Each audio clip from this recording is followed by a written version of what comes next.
नमस्कार सर्वांना.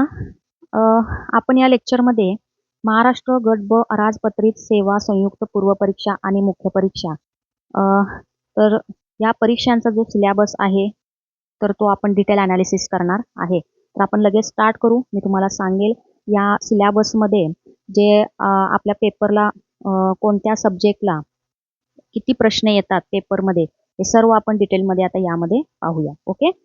जे कोण नवीन विद्यार्थी असतील ते तर आवर्जून सर्वांनी हे लेक्चर पहा, कारण त्यांना माहीत नसतं की कोणत्या सब्जेक्टला किती वेटेज आहे, अभ्यास कसा करायचा. ओके.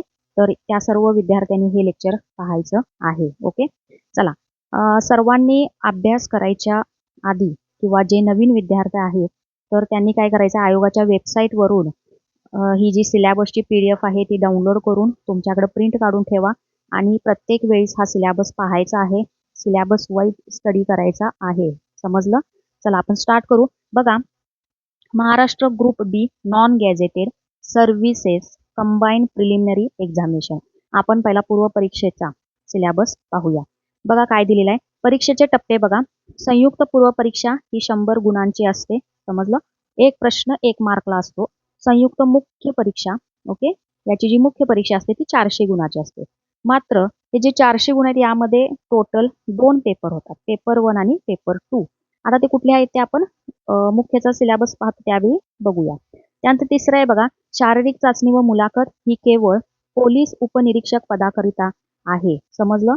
STI ASO साठी आपल्याला मुलाखत नाहीये. ओके. PSI साठीही आहे आणि ती किती आहे, 100 गुणांची आहे व मुलाखत किती आहे, 40 गुणाची. म्हणजे जी शारीरिक चाचणी आहे ती 100 गुणाची आणि मुलाखत जी आहे ती 40 गुणाची. आता आपण परीक्षा योजना बघूया. बघा, जी प्रिलिमिनरी आपण बघायला लागले पूर्व परीक्षा, त्यामध्ये बघा पत्रिकेची संख्या जी 1 आहे. त्यानंतर विषय व संकेतांक इथे दिलेला आहे, हे लक्षात ठेवा. प्रश्न संख्या 100 असणार आहेत, एकूण गुण सुद्धा 100 असणार आहेत. म्हणजे एक प्रश्न 1 मार्कला. दर्जा कुठला आहे, पदवीचा आहे. माध्यम मराठी आणि इंग्लिश, म्हणजे जो तुमचा क्वेश्चन पेपर असणार आहे तो मराठी आणि इंग्लिश या माध्यमामध्ये असणार आहे. परीक्षेचा कालावधी बघा, प्रत्यक्ष किती आहे, 1 तास आहे. तुम्हाला 1 तास वेळ मिळणार आहे. समजलं? प्रश्नपत्रिकेचे जे स्वरूप आहे ते वस्तुनिष्ठ बहुपर्यायी असणार आहे. समजलं? MCQ टाईप सर्व असणार आहे. आता नकारात्मक गुणदान बघा, हे सर्व महत्वाचं आहे, लक्षात घ्या, तुम्हाला माहित पाहिजे. बघा काय काय दिलेलं आहे आपण बघूया. बघा, पहिलं काय दिलेलं आहे, प्रत्येक चुकीच्या उत्तराकरिता 25% म्हणजेच किती, 1/4 एवढे गुण एकूण गुणांमधून वजा किंवा कमी करण्यात येतील. म्हणजे 1/4 आहे निगेटिव्ह मार्किंग. समजलं?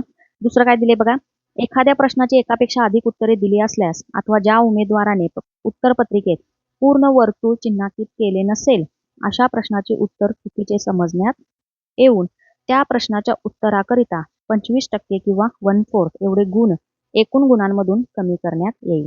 जर तुम्ही राऊंड आपण करतो ना तर तो व्यवस्थित करायचा. जर ते केलेलं नसेल तर तुमचं 1/4 परत ते काय होणार आहे, मार्क जाणार आहेत. समजलं?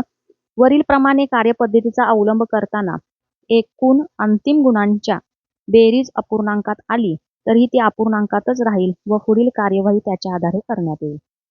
अपूर्णांकमध्ये जर आले तर अपूर्णांकमध्येच ते ठेवायचं आहे. आपण राऊंड फिगर करायचं नाही. सपोज आता आपल्याला 54.25 असे जर आले तर ते तसेच ठेवायचे. आपण डायरेक्ट 55 वगैरे काही करायचं नाही. समजलं? त्यानंतर 4 बघा, एखाद्या प्रश्नाचे उत्तर अनुत्तरित असेल तर अशा प्रकरणी नकारात्मक गुणांची पद्धत ही लागू असणार नाही. तुम्ही एखाद्या प्रश्नाचं जर उत्तर दिला नसेल तर तिथं तुमचं निगेटिव्ह मार्किंग काउंट केलं जाणार नाही. तर हे 4 पॉईंट महत्वाचे आहेत. जे कोणी नवीन विद्यार्थी असतील तर हे लक्षात घ्या. जुन्या विद्यार्थ्यांना हे सर्व माहीत आहे. चला आता आपण अभ्यासक्रम पाहूया, जो की खूप महत्वाचा आहे परीक्षेच्या दृष्टिकोनातून. आता काय बघा, जे पेपरचं आपलं नाव आहे, पेपर 1 आपला जो आहे प्रिलिम्सचा, एकच पेपर असणार आहे, बरोबर. सामान्य क्षमता चाचणी असं त्याचं नाव आहे. यामध्ये विषय बघा, टोटल 8 दिलेले आहेत विषय. हे 8 विषय आपल्याला सर्व करायचे आहेत परफेक्ट, तरच तुम्ही प्रिलिम्स ही पास होऊ शकता. यामध्ये ऑप्शनलला कोणताही सब्जेक्ट तुम्ही टाकायचा नाही. समजलं? कारण स्पर्धा खूप वाढलेली आहे. बघा, पहिला विषय आहे इतिहास. आता इतिहासमध्ये त्यांनी काय केलेलं आहे बघा, सिलॅबस काय दिलेला आहे, आधुनिक भारताचा विशेषतः महाराष्ट्राचा इतिहास. आता यामध्ये एक गोष्ट लक्षात घ्या, फक्त आयोगाने एका सेंटेन्समध्येच फक्त हा इतिहास आपल्याला सिलॅबस सांगितलेला आहे, अभ्यासक्रम. तर तुम्ही लक्षात घ्या, ह्यामध्ये आधुनिक भारताचा इतिहास तुम्हाला करायचा आहे व्यवस्थित. तसेच महाराष्ट्राचा इतिहास हा पण करायचा आहे. या दोन्ही याच्यावर तुम्हाला प्रश्न विचारणार आहेत आयोग. समजलं? प्रिलिम्सला. आणि दुसरी गोष्ट, आता राज्यसेवेला बघा, राज्यसेवेची जी एक्झाम होते त्यामध्ये आपल्याला प्राचीन आणि मध्ययुगीन इतिहास हा सुद्धा आहे. समजलं? पण कंबाईनसाठी ग्रुप बी आणि ग्रुप सी, ओके, प्रिलिम्स अथवा मेन्स असेल, तर यासाठी आपल्याला आधुनिक भारताचा विशेषतः महाराष्ट्राचा इतिहास असा सिलेबस आहे. इथे प्राचीन आणि मध्ययुगीनचा नाही, हे लक्षात घ्या. त्यानंतर दुसरा विषय आहे भूगोल. आता भूगोलमध्ये काय दिलेलं आहे बघा, सर्व हे जे पॉईंट्स दिलेले आहेत ते त्या पॉईंट्सनुसार तुम्ही स्टडी करायचं आहे. महाराष्ट्राच्या भूगोलाच्या विशेषतः अभ्यासासह, म्हणजे महाराष्ट्राचा भूगोल तुम्हाला आहेच, तो व्यवस्थित तुम्ही करायचा आहे. ते सोडून बघा आणि काय काय दिलेले आहेत पॉईंट. पृथ्वी. आता पृथ्वी हा एक टॉपिक आहे. पृथ्वीबद्दल तुम्ही सर्व माहिती असेल, बेसिक गोष्टी असतील, मग ते पहिला स्टेट बोर्डमधून कव्हर करून घ्या, मग रेफरन्स बुकमधून कव्हर करून घ्या. त्यानंतर मग आयोगाने काय प्रश्न विचारले असतील तर ते प्रश्न व्यवस्थित करा. काही प्रश्न हे रिपीट पण होऊ शकतात. समजलं? तर पृथ्वी हा घटक तुम्ही व्यवस्थित करा. त्यानंतर जगातील जे विभाग आहेत ते विभाग व्यवस्थित करा. ओके. त्यानंतर हवामान. आता हवामान इथे तुम्ही सर्व करायचं आहे. जागतिक असेल, भारतातील असेल किंवा महाराष्ट्रातील असेल, हे सर्व करा. हवामान सुद्धा टॉपिक खूप महत्वाचा आहे. त्यानंतर अक्षांश आणि रेखांश, याच्यावर बेसिक प्रश्न विचारलेला आहे. हा का मोठा जास्त टॉपिक नाही आहे, पण तरी पण तुम्ही करायचा आहे. महाराष्ट्रातील जमिनीचे प्रकार हे पण करायचं आहे. पर्जन्यमान, प्रमुख पिके, शहरे, नद्या, नदी प्रणाली पूर्ण करायचं आहे. भारताचे असेल किंवा महाराष्ट्राचे असेल, सर्व करायचं आहे. विशेषतः इथं महाराष्ट्रात जास्त भर दिलेला आहे, त्यामुळे महाराष्ट्राचं परफेक्ट करा पहिला. उद्योगधंदे असतील आणि इत्यादी म्हटलेलं आहे. जवळपास तुम्ही भारताचं आणि महाराष्ट्राचं सर्वच करायचं आहे. ओके.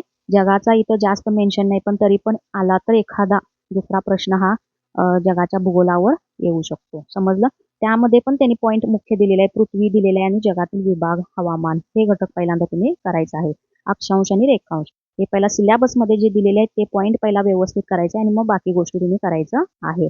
आता मी जे डिटेलमध्ये तुम्हाला सांगत नाहीये की यामध्ये कुठले टॉपिक्स करायचे, कुठले नाही. फक्त आपण सिलेबसमध्ये जे दिलेले आहेत ते त्या पहिल्या गोष्टी तुम्ही प्रथम करायच्या आहेत. ओके. आणि बाकीचं तर तुम्हाला करावं लागणारच आहे, कारण आयोग बरंच म्हणजे पुढे गेलेला आहे.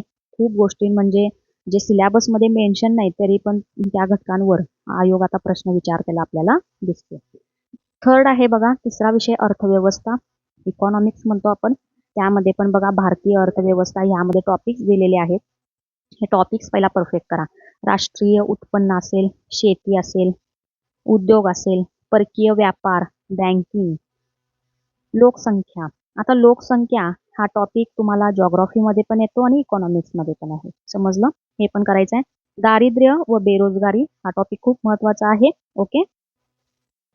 त्यानंतर राजकोषीय नीती हा सुद्धा टॉपिक महत्वाचा आहे. याच्यावर बरेच प्रश्न येतात. त्यानंतर शासकीय अर्थव्यवस्थामध्ये जो आपला अर्थसंकल्प असेल, महाराष्ट्राचा असेल, भारताचा असेल, तर तो तुम्ही डिटेल करायचा आहे. अर्थसंकल्प बाबतीत बेसिक गोष्टी देखील तुम्हाला माहित पाहिजे. त्याच्यावर देखील प्रश्न बरेच आयोग विचारतो. ओके. तर असा हा इकॉनॉमिक्सचा एकंदरीत सिलेबस आहे. आपल्या राज्यसेवेच्या सिलेबसमध्ये, प्रिलिम्समध्ये एवढे डिटेलमध्ये दिलेलं नाही आहे इकॉनॉमिक्सचा सिलेबस. ओके. तर कंबाईनमध्ये ते टॉपिक्स दिलेले आहेत, ते टॉपिक पहिला तुम्ही परफेक्ट करा. ओके. आणि बाकीचे पण करायचे आहेत, पण याला जास्त महत्त्व द्यायचं आहे. ओके. आता नेक्स्ट आहे बघा सब्जेक्ट चालू घडामोडी. चालू घडामोडी हा असा सब्जेक्ट आहे की जेवढं कराल तेवढं कमीच आहे. समजलं? त्यामुळे याला वेळ द्यायचा तर आहेच, असं मी म्हणत नाही की याला वेळ देऊ नका वगैरे. ओके. द्यायचा आहे, पण एक ठराविक, म्हणजे 1 तास असेल, 1.5 तास असेल, असं तुम्ही डेली चालू घडामोडीचा अभ्यास करायला हवा. त्यातल्या त्यात तुम्ही आयोगाचे जे मागील झालेले प्रश्न आहेत ते तुम्ही पहा. जास्तीत जास्त आयोग काय करतं की पुरस्कार असेल, क्रीडा प्रकार असतील, मग कुठलेही पुरस्कार असेल, चित्रपटमधील असतील, ओके, कुठल्याही याच्यातले जे पुरस्कार आहेत किंवा नियुक्ती असेल, ओके, किंवा जागतिक स्तरावर कुठली जर घटना जर घडली असेल, ओके, तर अशा पद्धतीवर आयोग बरेच प्रश्न विचारत आहे. तर त्या पद्धतीने तुम्ही ते करत चला. जागतिक तसेच महाराष्ट्रासह भारतातील सर्व इथे चालू घडामोडीमध्ये सिलेबस. ओके. हा करेल तेवढा कमीच आहे, पण डेली तुम्ही हा करायला हवा. असं नाही की ह्या सब्जेक्टचा अभ्यास तुम्ही शेवटच्या 1 महिन्यात करतो किंवा 2 महिन्यात करतो, असं चालणार नाही. तुम्ही डेली याला वेळ द्यायला हवा. ओके. सर्वांचा आवडता आणि सर्वात सोपा असा विषय मानला जातो तो आहे राज्यशास्त्र, त्याला आपण पॉलिटी म्हणतो. ओके. तर पॉलिटीमध्ये आता हे काहीच दिलेले नाही आहेत, फक्त राज्यशास्त्र असं मेन्शन केलेलं आहे. पण तुम्हाला पण माहिती आहे पॉलिटी किती म्हणजे मोठा पण आहे सब्जेक्ट आणि स्कोरिंग पण आहे. ओके, त्यामुळे राज्यशास्त्र इथे कोणीच मार्क घालवायचे नाहीत, कारण राज्यशास्त्राला तुम्हाला आउट ऑफ मार्क्स सुद्धा येऊ शकतात. समजलं? एखादा दुसरा जरी गेला तरी मार्क्स हे चांगले येतात इतर सब्जेक्टच्या तुलनेने. ओके, त्यामुळे राज्यशास्त्र तुम्हाला माहिती आहे, सांगण्याची काही आवश्यकता नाही, सर्वांना माहिती आहे. ओके, त्यामुळे हा सुद्धा परफेक्ट करायचा आहे.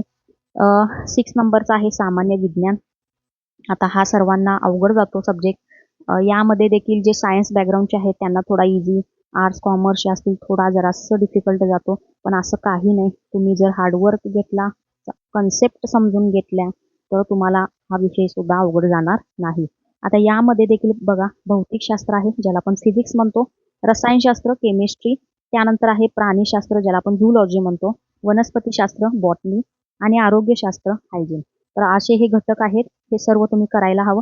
आता मी याचं वेटेज तुम्हाला सर्व लास्टला सांगेन की किती मार्कला कोणत्या सब्जेक्टला कसं वेटेज आहे हे तुम्हाला मी शेवटी सांगेन. फक्त एक लक्षात घ्या, आता भौतिकशास्त्रामध्ये कोणते टॉपिक येतात, केमिस्ट्रीमध्ये कोणते येतात, झूलॉजीमध्ये कोणते, बॉटनीमध्ये कोणते, त्याच्यावर परत आपण सेपरेट लेक्चर बनवूया. फक्त आयोगाने इथे दिलेलं आहे सामान्य विज्ञान आणि त्यामध्ये कुठले कुठले घटक आहेत त्याच्या प्रत्येक घटकांवर मात्र आयोग हा प्रश्न विचारतो. ओके, त्यानंतर नेक्स्ट आहे अंकगणित ज्याला आपण मॅथ्स म्हणतो. आता अंकगणितमध्ये देखील आयोगाने काय केलेलं आहे बघा, बेरीज, वजाबाकी, गुणाकार, भागाकार, दशांश असेल, अपूर्णांक असेल किंवा टक्केवारी इत्यादी एवढंच दिलेलं आहे. पण हे टॉपिक सोडून देखील बाकी टॉपिकवर बरेच प्रश्न येतात, पण जे सिलेबसमध्ये मेन्शन आहे याच्यावर प्रश्न हे येतातच. ओके, आता बेरीज, वजाबाकी, गुणाकार, भागाकार म्हणजे ह्या हे जे टॉपिक्स दिलेले आहेत ह्या टॉपिक्सच्या हे करून एक टॉपिक आहे सिम्प्लिफिकेशन म्हणून एक टॉपिक आहे बघा, तर त्यामध्ये हे येतं. त्यानंतर दशांश असेल, अपूर्णांकांमध्ये देखील प्रश्न येतात. टक्केवारी आयोगाचा सर्वात आवडता, ओके, किंवा शेकडेवारी असेल, नफा तोटा असेल, तर याच्यावर दरवर्षी आयोग प्रश्न विचारतो. हे सर्व टॉपिक तुम्ही करायचे आहेत.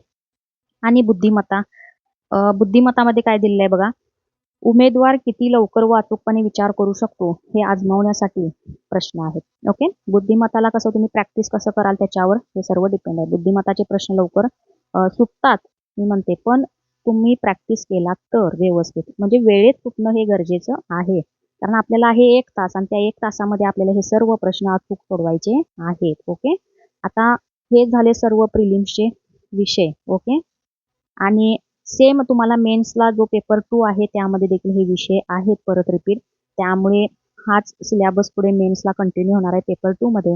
आणि आणखी काही 2-3 सब्जेक्ट आहेत एक्स्ट्रा की ते मेन्सला थोडे ॲड आहेत, पण सध्या हे परफेक्ट तुम्ही करायचं आहे. तर हा झाला पूर्वचा अभ्यास, कंबाईन पूर्व. ओके, तर आपण आता नेक्स्ट बघूया मुख्य परीक्षेचा सिलेबस, आणि मी तुम्हाला लास्टला सांगणार आहे की किती मार्काला किती वेटेज आहे प्रत्येक सब्जेक्टला, मेन्सला आणि प्रीला कसं वेटेज आहे ते मी तुम्हाला लास्टला सांगेन. चला आता आपण मुख्यचा बघूया. महाराष्ट्र अराजपत्रित सेवा मुख्य परीक्षा. ओके, बघा आता इथे प्रश्नपत्रिकेची संख्या जी आहे ती 2 आहे. ओके, पेपर 1 हा 200 गुण, पेपर 2 हा देखील 200 गुण, म्हणजे टोटल जी मुख्य परीक्षा आहे ती किती आहे, 400 गुण. ओके, चला नेक्स्ट बघा, शारीरिक चाचणी व मुलाखत केवळ कोणासाठी आहे, पोलीस उपनिरीक्षक पदाकरिता PSI साठी. शारीरिक चाचणी 100, मुलाखत 40. ओके, आता यामध्ये बघा पेपर क्रमांक आणि संकेतांक दिलेला आहे. पेपर 1 त्याचा संकेतांक आणि पेपर 2, तर हा संकेतांक आपल्याला उत्तरपत्रिकेत लिहायचा असतो. ओके, त्यामुळे आणि हॉल तिकीटवर पण परत येतो.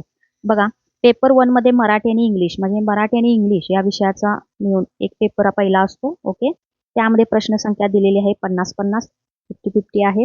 ओके, त्यानंतर गुण 100 आहेत, म्हणजे एक प्रश्न किती मार्कला आहे, 2 मार्कला, लक्षात घ्या. आता पेपर 1चं पहिला आपण पाहूया. जो दर्जा आहे मराठी तो 12वी आणि इंग्रजीची आहे ती पदवी आहे, लक्षात ठेवा. माध्यम मराठीचं तर मराठीच असणार आहे, इंग्रजी तर इंग्रजी असणार आहे. ओके, परीक्षेचा कालावधी 1 तास असणार आहे आणि प्रश्नपत्रिकेचे जे स्वरूप आहे ते MCQ टाईप असणार आहे, वस्तुनिष्ठ बहुपर्यायी. हा झाला पेपर 1. ओके, पेपर 2 सामान्य अध्ययन व बुद्धिमत्ता चाचणी. हा देखील बघा प्रश्न किती संख्या असणार आहे, 100, आणि गुण असणार आहे 200. दर्जा मात्र पदवीचा असणार आहे, माध्यम मराठी आणि इंग्रजी. म्हणजे दोन्ही याच्यामध्ये माध्यमामध्ये प्रश्न हे तुम्हाला दिसतील. ओके. परीक्षेचा कालावधी ह्याला पण 1 तासच आहे आणि प्रश्नपत्रिकेचे स्वरूप जे आहे ते पण MCQ टाईप असणार आहे. तर हे झालं बेसिक. आपण पेपर 1 आणि पेपर 2 कसा असणार आहे हे तुम्हाला सांगितलेलं आहे. समजलं? म्हणजे टोटल जी मुख्य परीक्षा आहे ती 400 गुणाची असणार आहे. समजलं? तर हे तुम्हाला बेसिक मी सांगितलेलं आहे. आता आपण अभ्यासक्रम बघूया. चला. नकारात्मक गुणदान जे आपण प्रिलिम्ससाठी पाहिलेलं आहे, सेम तेच मेन्ससाठी आहे. 1/4 निगेटिव्ह मार्किंग आहे. तर आपण आता डायरेक्ट अभ्यासक्रम पाहूया. बघा, पेपर 1चा सिलेबस पाहूया. त्यामध्ये 2 विषय आहेत, एक म्हणजे मराठी आणि इंग्रजी. त्यानंतर मराठीमध्ये काय काय मेन्शन आहे बघा. सर्वसामान्य शब्दसंग्रह, फक्त शब्दसंग्रह दिलेला आहे. पण शब्दसंग्रहामध्ये काय काय येतं हे तुम्हाला सर्वांना माहिती आहे. ओके. समानार्थी शब्द असतील, विरुद्धार्थी शब्द असतील, वाक्प्रचार असतील, ओके, म्हणी असतील, इथे दिलेलं आहे. म्हणी, वाक्प्रचार यांचा अर्थ, तसेच त्यांचा उपयोग, उतार्यावरील प्रश्नांची उत्तरे हे देखील आहे. ओके. तसं भरपूर मेन्शन आहेत. आपण ते सब टॉपिक काय बघत नाहीये, फक्त तुम्हाला सांगत आहे. त्यानंतर वाक्यरचना असेल आणि व्याकरण, ओके, ग्रामर. आता यामध्ये उतार्यावरील जे प्रश्न आहेत ते 5 असतात, लक्षात घ्या. आणि बाकी व्याकरण आणि शब्दसंग्रह हे टोटल किती असतात? 45. असं किती झाले टोटल? 50. समजलं? सेम इंग्रजीसाठी आहे. कॉमन वोकॅब्युलरी आहे, सेंटेन्स स्ट्रक्चर आहे, ग्रामर आहे, use of idioms and phrases आहे, and their meaning and comprehension of passage. म्हणजे इथं पण उतारा आहे. ओके. इथे उतारा इंग्लिशमध्येच असणार आहे. आणि याचे पण हे 5 प्रश्न आहेत उतार्याचे. आणि ग्रामर आणि वोकॅब्युलरी यांचे टोटल 45 असेल.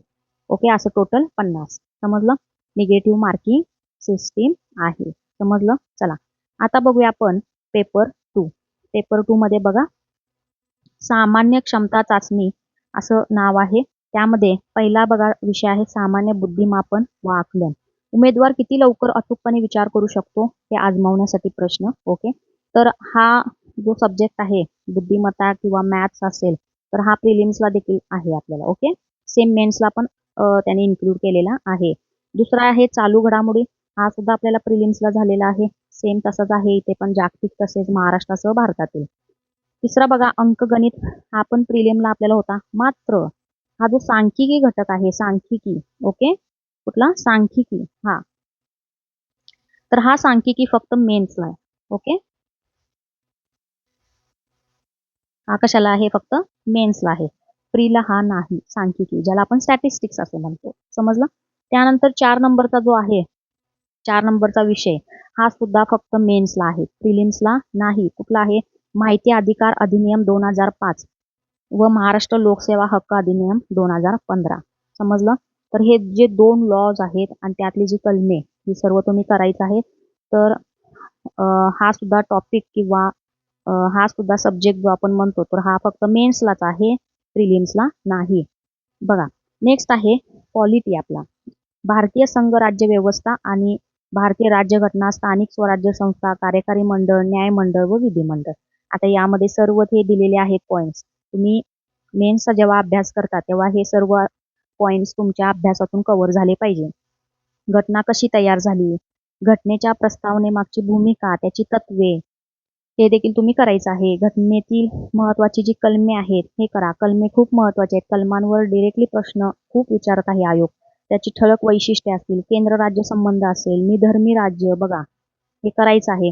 मूलभूत हक्क व कर्तव्य, राज्याची धोरणाची मार्गदर्शक तत्वे, DPST असतील, शिक्षण असेल, युनिफॉर्म सिव्हिल कोड असेल, ओके, स्वतंत्र न्यायपालिका असेल, ओके, राज्यपाल, मुख्यमंत्री, मंत्रिमंडळ, त्यांची कर्तव्य, अधिकार, कार्य, त्यानंतर राज्य विधिमंडळ, विधानसभा असेल, विधान परिषद असेल, त्यांचे सदस्य, अधिकार, कार्य, कर्तव्य आणि विधी समित्या. बघा, सर्वात जास्त इथं महत्व दिलेलं आहे राज्य विधिमंडळ. हे तुम्ही परफेक्ट करायचं आहे मेन्सला. प्रश्न तुम्हाला पेपरमध्ये दिसतीलच. ओके. तर अशा पद्धतीनं हे जे पॉईंट्स दिलेले आहेत सब पॉईंट्स, तर हे पहिला तुम्ही कव्हर करा आणि मग बाकीच्या गोष्टी तुम्ही वाचायच्या आहे. त्यानंतर 6 नंबरचा विषय आहे आधुनिक भारताचा, विशेषतः महाराष्ट्राचा इतिहास. सेम आपण जो प्रिलिम्सला पाहिलेला आहे तोच सर्व इथे असणार आहे. यासाठी सेपरेट काय तुम्हाला हिस्ट्री वाचायची नाही. जे तुम्ही प्रिलिम्सला कराल तेच मेन्सला करायचं आहे. ओके. सामाजिक आर्थिक जागृती असेल, महत्वाच्या व्यक्तींचे कार्य असतील, समाज सुधारक असतील त्यांचे कार्य असेल, स्वातंत्र्यपूर्व भारतातील सामाजिक जागृतीतील वर्तमानपत्रे असतील. ओके. शिक्षणाचा परिणाम. ओके. स्वातंत्र्यपूर्व काळातील इतर समकालीन चळवळी असतील, राष्ट्रीय चळवळी असतील. तर हे घटक तुम्ही जे सिलेबसमध्ये दिलेले आहेत ते पहिला प्रथम करायचं आहे. त्यानंतर आहे बघा 7 नंबरचा विषय भारताचा व महाराष्ट्राचा भूगोल. आता यामध्ये काय काय करायचं इथे पण मेन्शन केलेलं आहे. प्राकृतिक भूगोल करायचा आहे तुम्ही महाराष्ट्राचा आणि भारताचा. मुख्य प्राकृतिक विभाग करायचे आहेत. हवामानशास्त्र करायचं आहे. पर्जन्यमान आणि तापमान करायचं आहे. पर्जन्यातील विभागवार बदल, नद्या, पर्वत, पठार, विविध भूरूपे असतील हे करायचं आहे. राजकीय विभाग असतील, प्रशासकीय विभाग असतील, नैसर्गिक संपत्ती असेल, वने व खनिजे, मानवी व सामाजिक भूगोल असेल, हे पण तुम्ही करा. लोकसंख्या टॉपिक आहे. लोकसंख्येचे स्थानांतर आहे. त्याचे उगम आणि इष्ट स्थानावरील परिणाम, ग्रामीण वस्त्या असतील, तांडे असतील, झोपडपट्ट्या व त्यांचे प्रश्न. ओके. तर हे पहिला तुम्ही सब टॉपिक काय करायचं आहे, कव्हर करायचं आहे आणि मग बाकी गोष्टी करायच्या आहेत. यासाठी तुम्ही प्रिव्हियस इयर क्वेश्चन्स देखील पाहू शकता, तुम्हाला एक अंदाज येईल. त्यानंतर पर्यावरण बघा. मानवी विकास व पर्यावरण, पर्यावरणपूरक विकास, नैसर्गिक साधन संपत्तीचे सौंधारण, विशेषतः सौंधारण, विविध प्रकारची प्रदूषणे असतील, पर्यावरण आपत्ती, पर्यावरण संवर्धनात कार्यरत असलेले राज्य किंवा राष्ट्र, जागतिक पातळीवरील संघटना किंवा संस्था असतील. ओके. तर मी तर म्हणते ह्या पर्यावरण हे जे आहे हा जो सब्जेक्ट आहे तर हे तुम्ही 11वी-12वी मधून पहिला कव्हर करून घ्या. ओके. 11वी-12वी स्टेट बोर्ड असेल, NCERT असेल, जिथे तिथे एन्व्हायरमेंट आहे ते सर्व तुम्ही बेसिक करून घ्या. याच्यावरून प्रश्न सुटू शकतात. त्यानंतर 8 नंबरचा विषय आपला सामान्य विज्ञान आणि तंत्रज्ञान. बघा प्रिलिम्सला फक्त सामान्य विज्ञान आहे. समजलं? तंत्रज्ञान हा मेन्सला ऍड झालेला आहे. तंत्रज्ञान हा घटक आपल्याला प्रिलिम्सला नव्हता. समजलं? टेक्नॉलॉजी हा मेन्सला आहे. त्यामध्ये भौतिकशास्त्र, रसायनशास्त्र, प्राणीशास्त्र, वनस्पतीशास्त्र. आता यामध्ये ना हायजीन नाही आहे. म्हणजे कुठला? आरोग्यशास्त्र. तर मेन्सला नाही आहे. ओके. पण प्रीला आहे. समजलं? ओके. त्यानंतर बघा दूरसंवेदन, हवाई, ड्रोन, छायाचित्रण, भौगोलिक माहिती प्रणाली व त्याचे उपयोजन, ज्याला आपण remote sensing, aerial and drone photography आणि GIS सिस्टीम आणि त्याचं ऍप्लिकेशन. आणि त्यानंतर आहे माहिती संप्रेषण तंत्रज्ञान, ज्याला आपण ICT म्हणतो. ओके. हा एक आहे. तर हे तंत्रज्ञानमध्ये येतं. तर याचं वेटेज तुम्हाला मी नंतर सांगेन किती मार्क्सला येतं. फक्त एक गोष्ट लक्षात ठेवा, हा आरोग्यशास्त्र मेन्सला नाही, प्रिलिम्सला आहे.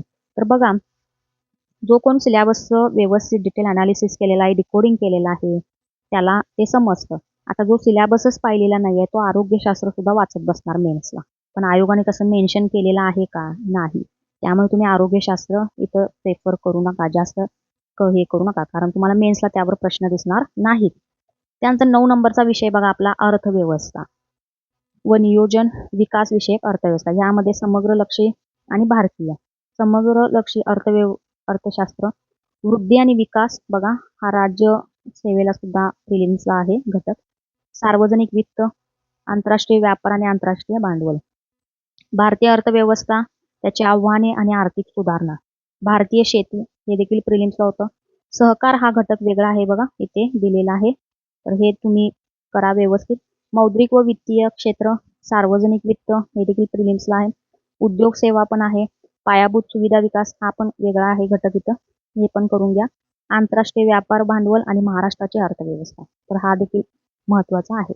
यामध्ये अर्थसंकल्प पण तुम्ही करा, कारण मेन्सचा प्रश्न विचारतात अर्थसंकल्पावर. महाराष्ट्राचं पण करा परफेक्ट. ओके. तर अशा पद्धतीनं हा मेन्सचा सिलेबस आहे. आता शेवटी तुम्हाला मी याचं हे देईल, किती मार्कला किती क्वेश्चन्स आहेत हे सर्व तुम्हाला मी इथे आता ऍड करून देईल. ओके. तर आपण आता बघू, एक मिनिट. तर आपण आता बघूया वेटेज तुम्हाला मी सांगते प्रत्येक सब्जेक्टचं किती होतं. आता आपण पहिला पूर्व परीक्षेचं पाहूया. ओके. चला. पहिला विषय आहे इतिहास. तर इतिहास हा जो विषय आहे तर याच्यावर परीक्षेला जे प्रश्न संख्या आहे ती प्रश्न संख्या 10 आहे प्रिलिम्सला. ओके. लक्षात ठेवा. त्यानंतर दुसरा विषय आहे भूगोल. भूगोलला पण 10 प्रश्न विचारतात. ओके. 10 क्वेश्चन. त्यानंतर आहे अर्थव्यवस्था. अर्थव्यवस्थेला 15 क्वेश्चन. चालू घडामोडी 15 क्वेश्चन्स. ओके. राज्यशास्त्र देखील 15 क्वेश्चन्स. सामान्य विज्ञान यामध्ये पण 15 क्वेश्चन्स आहेत. ओके. यामध्ये केमिस्ट्री 3, फिजिक्स 3 आणि बायोलॉजीमध्ये झूलॉजी, वनस्पतीशास्त्र आणि आरोग्यशास्त्र याचे टोटल 9 क्वेश्चन्स. समजलं? असं हे डिस्ट्रीब्युशन आहे. त्यानंतर अंकगणित आणि बुद्धिमत्ता चाचणी, तर हे 2 विषय मिळून टोटल 20 क्वेश्चन विचारतात. समजलं? तर अशा पद्धतीने हे टोटल 100 क्वेश्चन्स विचारले जातात. तर हे डिस्ट्रीब्युशन तुम्ही लक्षात ठेवायचं आहे. हे डिस्ट्रीब्युशन प्रिलिम्स आहे. आणि आता आपण मेन्स पाहूया. मेन्समध्ये बघा 2 पेपर आहेत. तुम्हाला मी आता मगाशी सांगितलेलं होतं. मराठी टोटल 50 क्वेश्चन्स, त्यामध्ये व्याकरण आणि व्याकरण व शब्द संग्रह हे टोटल 45 क्वेश्चन्स आहेत आणि जो पॅसेज आहे त्याच्यावर 5 क्वेश्चन्स. सेम इंग्रजीचं पण आहे. 50 मध्ये 45 आणि 5 असं डिस्ट्रीब्युशन आहे. त्यानंतर पेपर 2 आपण पाहूया. सामान्य बुद्धिमापन आणि आकलन, ओके, आणि अंकगणित आणि सांख्यिकी, तर हे 2 विषय मिळून टोटल 22 क्वेश्चन्स आहेत. समजलं? टोटल किती आहे? 22 क्वेश्चन्स. त्यानंतर चालू घडामोडी जो आहे याच्यावर फक्त 10 क्वेश्चन्स आहेत मेन्सला. प्रिलिम्सला किती आहेत? 15 आहेत. पण मेन्सला किती झाले वेटेज? 10. त्यानंतर माहिती अधिकार अधिनियम 2005 आणि 2015 महाराष्ट्र लोकसेवा हक्क अधिनियम, तर हे जे 2 लॉज आहेत, तर या लॉजवर टोटल 3 प्रश्न येतात. ओके. त्यानंतर नेक्स्ट जो पॉलिटी आहे, पॉलिटीवर 15 क्वेश्चन, प्रिलिम्सला पण सेमच होतं. त्यानंतर आहे हिस्ट्रीला बघा किती? 10 क्वेश्चन्स. ओके. त्यानंतर महाराष्ट्राचा व भारताचा भूगोल आणि पर्यावरण, तर हे दोन्ही मिळून 10 येतात. त्यामध्ये पर्यावरणाचे 4 तर येतात आणि महाराष्ट्र आणि भारताचा भूगोल याच्यावर 6 तरी येतात किमान. ओके. तर असं हे डिस्ट्रीब्युशन आहे. त्यानंतर बघा हा जो अर्थव्यवस्था आहे, ओके, हा अर्थव्यवस्था, त्याला आपण इको म्हणतो, इकॉनॉमिक्स. तर इकॉनॉमिक्सचे टोटल 10 क्वेश्चन्स विचारतात मेन्सला. ओके. पण प्रिलिम्सला मात्र 15 आहेत. आणि राहिला घटक कुठला? सामान्य विज्ञान व तंत्रज्ञान. आता सामान्य विज्ञान आणि तंत्रज्ञानमध्ये मी तुम्हाला सांगेन, भौतिकशास्त्र जो आहे त्याच्यामध्ये 3 क्वेश्चन्स, रसायनशास्त्राचे 3 आणि बायोलॉजी यामध्ये प्राणीशास्त्र आणि वनस्पतीशास्त्र याचे टोटल 6. म्हणजे सायन्स हा घटक यामध्ये टोटल 12 क्वेश्चन्स येतात. आणि आता राहिला विषय तंत्रज्ञान. या तंत्रज्ञानमध्ये दूरसंवेदन असेल, GIS आणि GPS, ओके, याच्यावर टोटल 4 प्रश्न येतात. आणि जो ICT घटक आहे, information and communication technology, okay, याच्यावर जवळपास 4 प्रश्न. हे 4 आणि हे 4 8 झाले आणि हे 12, टोटल 20. म्हणजे सायन्स अँड टेक्नॉलॉजी याच्यावर टोटल 20 क्वेश्चन्स येतात. समजलं? तर असं हे टोटल डिस्ट्रीब्युशन आहे. ओके. तर प्री आणि मेन्स सर्व आपण डिस्ट्रीब्युशन यामध्ये पाहिलेलं आहे. तुम्ही तुमच्याकडे सिलेबस कॉपी जर असेल तर त्या सिलेबस कॉपीमध्ये हे नोट डाऊन करून घ्या, म्हणजे जेणेकरून कोणत्या विषयाला जास्त वेटेज आहे, कोणत्या याला कमी आहे, कोणता घटक लवकर संपवायला हवा, तर या गोष्टी तुम्हाला समजून जाईल. आणि मी सांगितल्या पद्धतीने जे सब टॉपिक्स दिलेले आहे, आयोगाने मेन्शन केलेले आहेत, ते पहिला तुम्ही करायचं आहे परीक्षेच्या दृष्टिकोनातून. समजलं? तर 2026ची जी एक्झाम होणार आहे आता, आय थिंक जून आणि जुलैमध्ये तारीख आहे, group B and group C. Okay. तर जास्त अंतर नाही, 2 या एक्झाम ज्या आहेत त्यामध्ये जवळपास 1 महिन्याचा कालावधी आहे फक्त. तर तुम्ही हे सिलेबस व्यवस्थित बघून घ्या, डिकोड करा चांगला. सिलेबसची कॉपी तुम्ही ठेवा तुमच्याजवळ आणि आपलं हे लेक्चर सर्वांनी बघा, सर्व मित्रांना तुमच्या, ओके, मैत्रिणींना शेअर करा. आणि याची PDF तुम्हाला आपल्या टेलिग्राम चॅनलवर मिळेल. आपले जे टेलिग्राम चॅनल आहे ते आहे @The Pacific Academy. ओके. तर हे चॅनल तुम्ही जॉईन करू शकता. तसेच आपलं ॲप्लिकेशन पण आहे प्ले स्टोअरला, द पॅसिफिक अकॅडमी नावाचे. ओके. तर हे जे चॅनल आहे प्ले स्टोअरला, तर आपला लोगो व्हाईट कलरचा आहे. तर यामध्ये ज्या बॅचेस आहेत त्या सध्या science notes batch, okay, science notes batch, तर ही बॅच लॉन्च ऑलरेडी केलेली आहे. यामध्ये नोट्स हे अपडेट होतील.